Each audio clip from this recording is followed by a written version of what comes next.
Енді бұны потребительство дейді, басқа тілде айтсақ, ал енді өзіміздің тілде айтсақ, бұл тұтынушылық, яғни тұтынушы деген кішкене түсініксіздеу мүмкін, потребительство, яғни сатып ала береді. Біздің ел, біздің қазақ елі ең аңқау, ең ақмақ, ең бір жаңағыдай май шелпек дейді, кормушка дейді. Сондай ел болып отыр. Себебі барлық сауда жасайтын платформаларын, интернет платформаларын, жаңағы Балберес, Малберес, Каспий магазиннен бөлек сол сияқты тағы да аттарымен сіздер жазыңыздар мына жерде.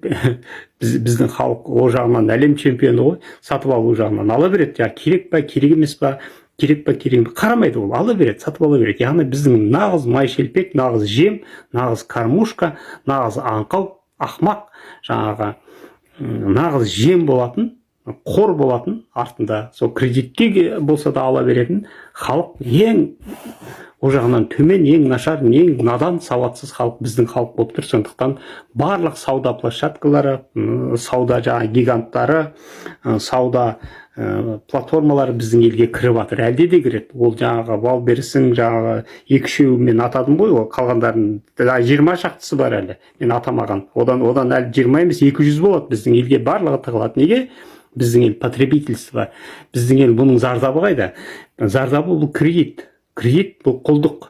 Қарыз деген бұл құлдық. Яғни бізге мынандай навязанный дейді, извне, яғни сырттан тықпалап кіргізген мынандай өмірдің салты. Кредит. Кредит енді норма дегенде қалып. Норма емес ол. Кредит деген құлдық, қарыз деген құлдық ол. Соны бізге норма. Яғни кредит алмайсың ба? Не, бір нәрсе жоқ па, кредит ал. Міне осы кәдімгі қалыпты жағдай. Бұл дұрыс емес нәрсе. Мысалы, мына өркениетті елдерде 0,75-тен 1-2%, 3%. 0,75-тен 1-ге жетпейді. Содан 1-2.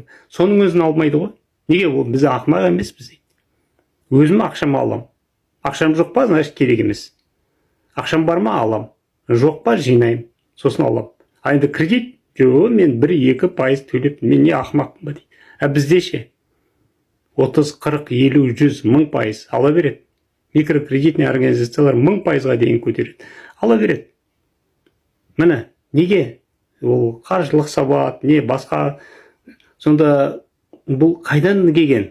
Яғни тықпалап, мен айтып отырмын ғой, құлдықтың 2 түрі бар деп. Яғни бірінші физический, екінші ментальный, яғни ақыл ойдың құлдық. Ақыл ойға кіргізіп жібергенде наркоман сияқты.